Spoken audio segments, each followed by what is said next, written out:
અને હવે સાંભળ્યા આજનો પ્રાસંગિક વિષય છે પરીક્ષા પે ચર્ચા. સંપાદન અશરફ નથવાણી, પઠન શીતલ વૈષ્ણવ. વિદ્યાર્થીઓના મનમાંથી પરીક્ષાનો ડર દૂર કરવા અને તેમને સફળતાના મંત્ર શીખવવા માટે પ્રધાનમંત્રી નરેન્દ્ર મોદી ફરી એકવાર પરીક્ષા પે ચર્ચા કાર્યક્રમ સાથે તૈયાર છે. આ વર્ષે આ અત્યંત લોકપ્રિય કાર્યક્રમનું 9મું સંસ્કરણ છે. પ્રધાનમંત્રી નરેન્દ્ર મોદી આવતીકાલે 6 ફેબ્રુઆરી 2026ના રોજ સવારે 10 વાગ્યે દેશભરના વિદ્યાર્થીઓ, વાલીઓ અને શિક્ષકો સાથે વાર્તાલાપ કરશે. તેમણે લોકોને પરીક્ષા પે ચર્ચા કાર્યક્રમ જોવા આમંત્રણ આપ્યું છે.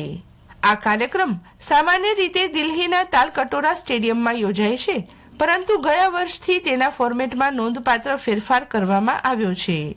આ વર્ષે એક નવી પહેલ હેઠળ વડાપ્રધાન મોદી દેશના વિવિધ ભાગોના વિદ્યાર્થીઓ સાથે જોડાઈ રહ્યા છે.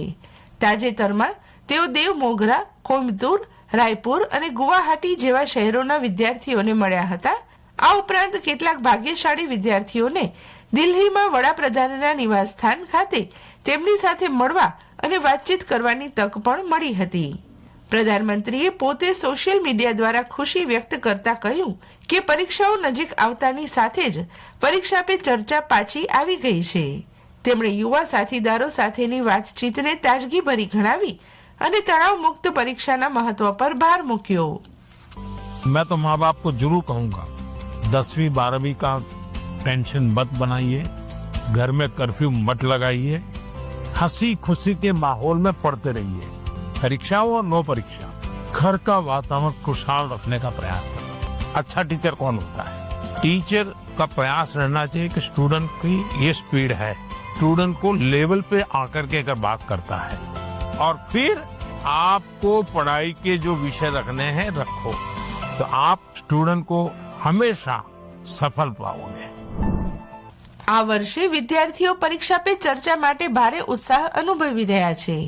અત્યાર સુધીમાં 4 કરોડ 5 લાખથી વધુ વિદ્યાર્થીઓએ આ કાર્યક્રમ માટે રજીસ્ટ્રેશન કરાવ્યું છે, જે ગયા વર્ષના ગિનિસ વર્લ્ડ રેકોર્ડને વટાવી ગયું છે.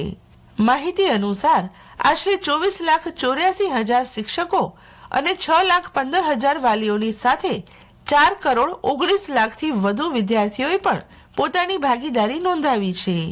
આ નોંધપાત્ર સંખ્યા દર્શાવે છે કે દેશનો દરેક વર્ગ પરીક્ષાના તણાવને ઘટાડવા માટે આ પહેલમાં રોકાયેલ છે. 6 ફેબ્રુઆરીના રોજ યોજાનાર આ કાર્યક્રમનું લાઈવ પ્રસારણ Doordarshan, DD national, DD news, DD India અને ઓલ ઇન્ડિયા રેડિયો પર કરવામાં આવશે. વિદ્યાર્થીઓ તેને યુટ્યુબ, ફેસબુક લાઈવ અને mygov.in પોર્ટલ પર ઓનલાઈન પણ જોઈ શકે છે. તે પ્રાઇવેટ ટીવી ચેનલો પર પણ ઉપલબ્ધ રહેશે, જેથી દેશભરના વિદ્યાર્થીઓ પ્રધાનમંત્રીના સૂચનોનો લાભ લઈ શકે. આ કાર્યક્રમ કેન્દ્ર સરકારની એક્ઝામ વોરિયર્સ પહેલનો એક ભાગ છે. તેનો પ્રાથમિક ઉદ્દેશ્ય વિદ્યાર્થીઓને પરીક્ષાના ગભરાટ અને ચિંતા દૂર કરવામાં મદદ કરવાનો છે. સીબીએસઈ અને અન્ય રાજ્ય બોર્ડની પરીક્ષાઓ ફેબ્રુઆરીના મધ્યમાં શરૂ થવાની છે અને JEE મેઇન જેવી સ્પર્ધાત્મક પરીક્ષાઓ એપ્રિલમાં યોજાવાની છે.